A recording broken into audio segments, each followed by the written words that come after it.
What's up, everyone? It's Denise Salcedo. Welcome back to the channel. Guess what? It is time to get on board the money train and feel the wrath because our guest today is none other than Harley Cameron. Harley, welcome to the channel. Hello! Thank you for having me.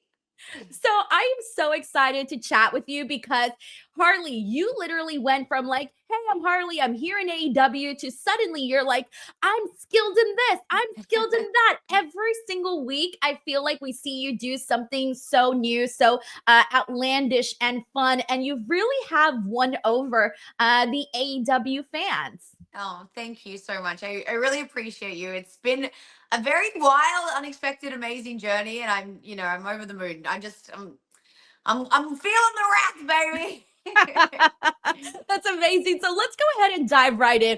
I want to go ahead and get started with a lot of what you've been doing as of late. Like even just last night on Dynamite, seeing you with Mercedes Moné, doing the little ventriloquist doll of Mercedes and the songs that you've been singing and just like the overall interactions that you've had with Mercedes. Talk to us about what that has been like to be able to work with her considering, she's a big name and just came into AEW not too long ago. I mean, honestly, she is, undoubtedly one of the best that has ever been. It's amazing having her at AEW. I've had the honor of training with her in the past and like seeing her skills up close. And I am just begging her to give me a chance, and she doesn't want to have it. I feel like it's like I'm on a diet and I'm looking at a piece of candy that I can't eat. I'm like, there's this, this absolute legend in wrestling that I just want to get in the ring with. I want to prove myself to, and I want to, maybe steal the belt off. But she's not giving me the chance. So it's a mixture of emotions. I feel, very lucky to be around such a legend, but I'm also like, give me a chance. Let me come home. Let me go home to my country. Let me make you feel the wrath. Give me a. Exactly. And I think the fans are behind you. Like they want to see it. They want to see you and Mercedes. They want to see what magic you guys create here. I do want to get your sort of create. I don't know if it's a hard question, but when it comes to like putting the songs together that you put, or when it comes to like putting the little act that you do with the doll, where do you get a lot of like your creative, I guess you can say, inspiration from? I will say, I feel like the entertainment side of stuff with when it comes to the music and puppetry, it's I was a before I was a wrestler, I was an entertainer, and it's what I did for the majority of my life, my career. I worked at a cabaret, and I did theater, and I did live music, and all these variety acts and such, and that was the majority of my career. So I feel like that comes easy to me, and it's one of those things that I can feel I deliver without much pressure. So that to me is the easier part of things. So the wrestling world is what's new to me, and I just can't believe I'm lucky enough to bring those side of those skill sets into this world of wrestling, because it's been wonderful to do so. And I feel like that's what's really working for you because the fans are so excited. They're like, what is Harley going to do next? 1 second you're singing, you're strumming the guitar, you're doing, ventriloquism. Like you're doing so many different stuff. And I feel like the fans have really just enjoyed getting to see that. Now, I do kind of rewind a little bit because you just mentioned having came from like an entertainment background in theater and whatnot, and then transitioning and doing pro wrestling. It's similar, but also two totally different worlds. So how did you go from like, okay, I'm doing cabaret, I'm doing theater, and hey, all of a sudden I'm going to go put my body on the line in a totally different way and get in the ring and be a wrestler? So in a super like very long story short concept, I'd say that I grew up in entertainment. That was my passion in my life, but I also collectively at the same time was heavily into the world of fitness. I used to be a fitness competitor, and I was a personal trainer, studied nutrition. I did two different worlds at once for the majority of my career, which was sports and fitness, and then independently entertainment. Moving to America, and I became enveloped in the wrestling world, and everyone that I knew and was around was in wrestling. And I started watching the live shows, and I started realizing, oh my gosh, like seeing it up close, I was like, I'm in the country that I actually could pursue this and make it happen in a big way. And it's my two passions. It's athletics and it's entertainment, and it's the two combined. And I thought, well, maybe I can, try and use my backgrounds and bring it in. And I tell you, when I started wrestling training, I was in for a rude awakening because it was so challenging, and there was many times that I thought I'm not cut out for it. But I thought, no, if I really work at this, that I could do this, and I'm just very lucky that it worked out. I'm very very thankful to be where I am. What do you think changed? Like, what did you do differently? Was it just like repetition and continuing to practice and all of that? But what do you think changed from like, all right, I may not be cut out for this, to all of a sudden, like, hey, I can go out there, I can put on these matches, I can be signed with AEW. What changed for you?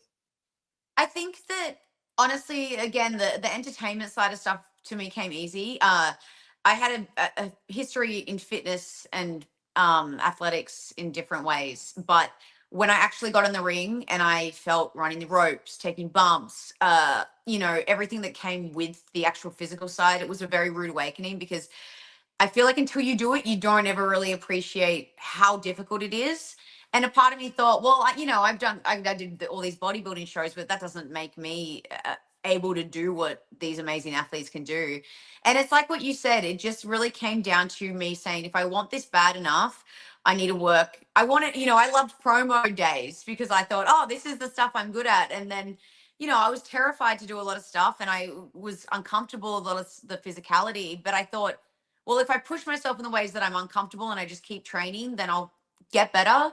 I literally go from work still to this day. I land from the airport, I go to the ring, I train, and I just put the work in the ring because I know that's where I have to. I'm very new to the in ring work, but I also have, amazing coaches and people around me that I just want to learn from. And it all comes with definitely, I need to expand the repetition in the ring. That's what I will always continue to need to grow on. And I'll train forever. I think that I'm just so passionate about it that I just want to keep learning and getting better. But that's definitely been the hardest part for me. The physicality, the other stuff I feel pretty comfortable with, but the physicality has been it's been a wake up call.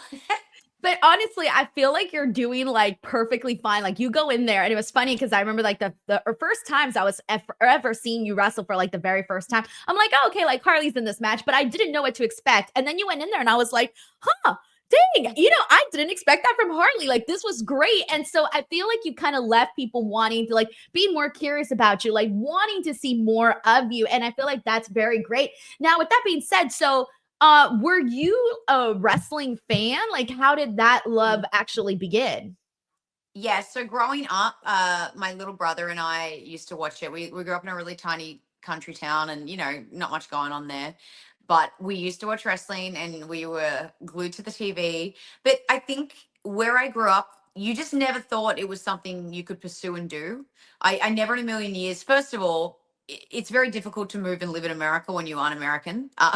So you kind of cancel it out. You kind of think it's not going to happen. And then I didn't grow up in a community that was big in wrestling either. So it wasn't until I got to America and then I was surrounded by it and I actually saw my first wrestling shows in person that I thought, oh my gosh, I'm here where it could happen on a grander scale if I just, really work for it. And I thought, if I work hard enough, then I could possibly get a visa somehow and actually I'm in the country, the country where dreams come true.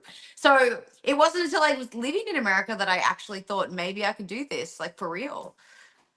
How Yeah. does that change for you? Because you just said like it's hard, obviously, like, not just like the side of like paperwork and stuff, but then there's the actual living side of it. And hey, my family is all the way back in Australia. How difficult was that for you? Or do you feel like you eased your way in very smoothly? It's been hard. It honestly has. It's a very I will say it's been a very lonely and challenging journey. I think about leaving everything I knew. I came here with a suitcase full of clothes and a backpack, and that was it. And I couldn't work here. I had no idea what I was going to do. It was a really difficult transition, and I will say wrestling just saved me. I went to flatbacks wrestling school, and it became my life, and I just became so passionate about wrestling, and it gave me a purpose again in a place that I didn't know what I was going to do and who I was anymore in a big way. So wrestling like really, changed my life, and getting to do it every day. I walk into work every single week with such gratitude because I'm proud of myself, and I think that it's just one of those things that makes you go, okay, if you really work hard and want something and are passionate and put the work in, then your dreams can come true. Yes, the American dream turned out to be real. Perfect. It's so, Harley, I'm always amazed by people that are able to do that. Like you said, pick up your bags, pack up your bag, and move to another country, because it really, I know that in pro wrestling, so many people have like similar stories, but just because there are so many people within a space, it does not mean that that's like the norm, right? So being able to see that and be able to have the guts to do that, I think is great, man. So more power to you. Harley, so with that being said, you're out here, you're doing the wrestling, you're doing everything. When you got signed to AEW, what was that like, and how did that sort of change things and maybe just solidify your wrestling career maybe a little bit more? Oh gosh, it changed my life. And I think about just how lucky I am. And in all honesty, there are so many amazing wrestlers, that have been grinding for so long. And at first it was a mixture of emotions, because I was so excited and thankful and just ready to go.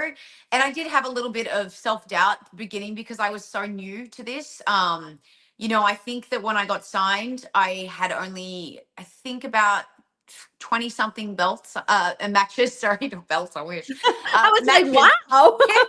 matches under my belt.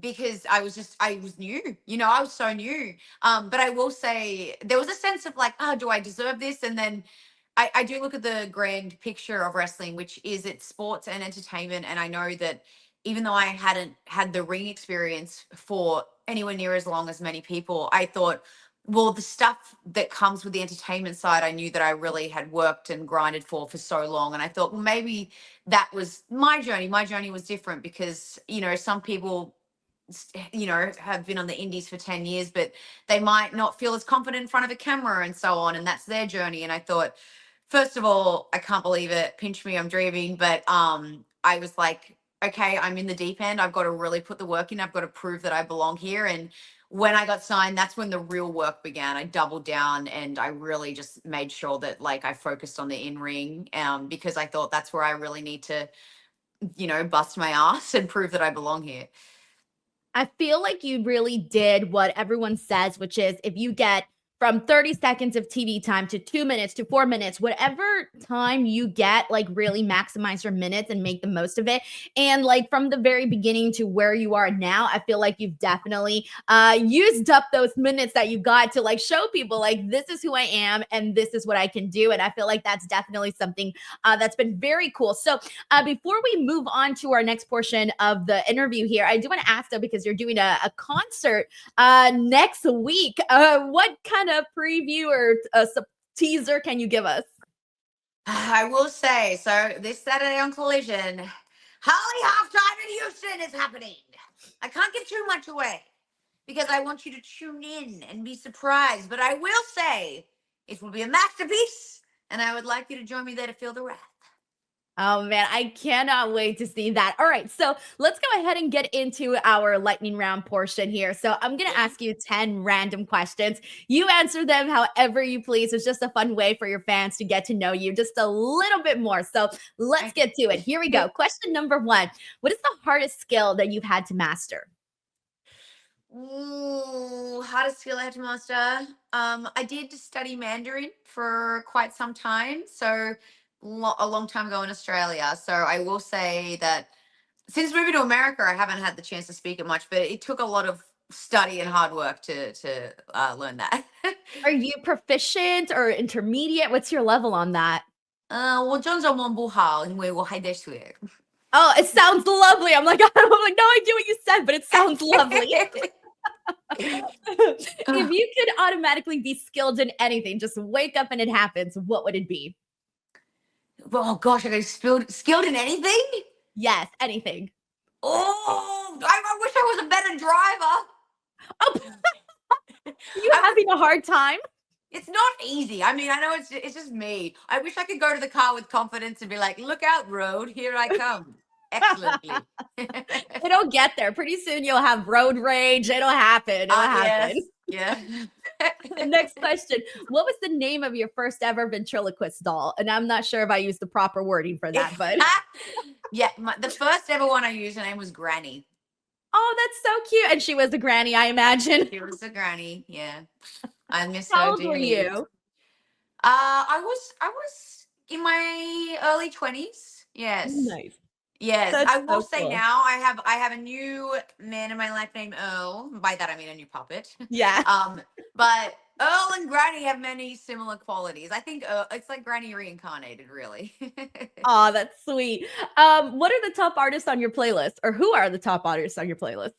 Oh gosh, I'm such a mixed. Like I like all different genres. I like to just test the waters with music. I don't really have like a that's my artist. I will say I do. I've always loved Motley Crue. Been a big fan of Motley Crue my whole life, and I do love supporting like local artists and like people that I've met through the music scene. I will say. Shout out to my friend Tarly. She's a local musician in Orlando. She's fantastic. I also have a friend named Jad Sad. Check his stuff out. It's fantastic. But yeah, I like to dabble in all kinds of genres, you know. Oh, so I'm curious about this answer then. If you could start a band with any three dream members, who would it be? And it could be like literally anybody, singers, non-singers, wrestlers, celebrities, you name it, best friend, whoever. Oh my gosh. If I could start a band with any and they wait, so they don't have to be musicians? They don't. You could just have faith in them. Oh gosh, it's such a hard well, I will say I'd pick RJCD as my backup singer because he has a lovely voice. Yes. I feel like I'd pick Tony Storm for the drums, you know, because she's got the razzle dazzle. Yes, and I think I would pick Soraya for the electric guitar. And Oh, I think that's that perfect. right, that'd be good. I think Mariah May would be a great bass player if she just dedicated herself to it and got back on the right track in life because she's gone off the rails, you know. Yeah, yeah, things been going a little crazy for Mariah there for sure. What would you consider the craziest thing you've ever done? The craziest thing, oh God, the craziest thing I've ever done. There's a lot. I will say one day, I like tuna. I like tuna, canned tuna. I was younger and I sat down and pulled a can of tuna out, a big hefty one, mind you, about the size of my head. And I sat and I ate it and I ate it and I ate it and it was delicious. And I thought, And then I was like, this is a bit odd. It tastes like salmon. Because sometimes salmon has little grainy nut stuff in it. And anyway, I was sitting there eating it, chowing down. And my mom walked out and looked at me like this. And then I was like looking at her back, like, what? What is wrong? And she spun it around and it was a can of cat food. No. Well, I know, but you know No. what? I stopped there. I didn't finish it, but it tasted just like tuna. So cats know what it's about, you know? And it wasn't I'm voluntary. dead. Yeah, I should have really That's looked at the label. that really is the craziest. You know, it's funny. I love your answer because usually I'll ask people this question and Yeah. it's not anything too crazy. I think this is officially the craziest answer I've ever gotten. I've eaten animal food, you know. Yes, I once But was a cat when I faced Thunder Rosa. I met. She was the first person to feel the wrath, actually. So maybe that's where I was inspired from. You never know. maybe you were reincarnated, Harley. Who knows? Maybe.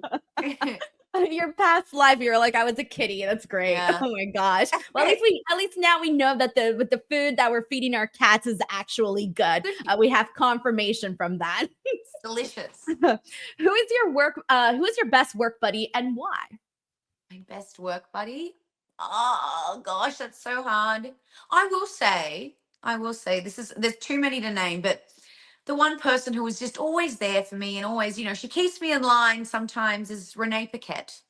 She's always there in the moments that I have with the people that I've interacted with, and she's always there observing me, reeling me in. Last night I flipped the bird and she kept me in control. So shout out to Renee Paquette. She is my soul sister and I love her to death. I love that. All right, here we go. Top three wrestlers that inspire you the most. Ooh, so hard. Oh, gosh. Current or past or Anybody. oh my goodness.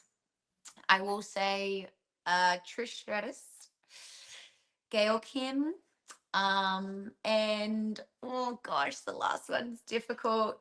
But I'm gonna have to say I'm a big Shawn Michaels fan. I love it. You got a really good mix in there. Good stuff. All right, top 3 dream matches. Oh, number one, Mercedes. Just Yes. give me a chance. Let me feel the wrath, please. Just give me a chance, mate. We'll see. We'll see. We'll see. She's number one on the list. Number two, even though I love her dearly and I don't want to get all fisticuffs with her, I would love to get in the ring with Soraya, because I adore her and I've learned so much from her. And I would just like her to see what she has taught me and see if I can level up one day. You know what I'm saying? Yes. So that's one, two, and then oh gosh, number three. Wait, no, is that two? Two. So Did I you say said two? Soraya and you said Mercedes. So you Yeah, got one third. more. Yes, yes. Number three. Ooh, number three.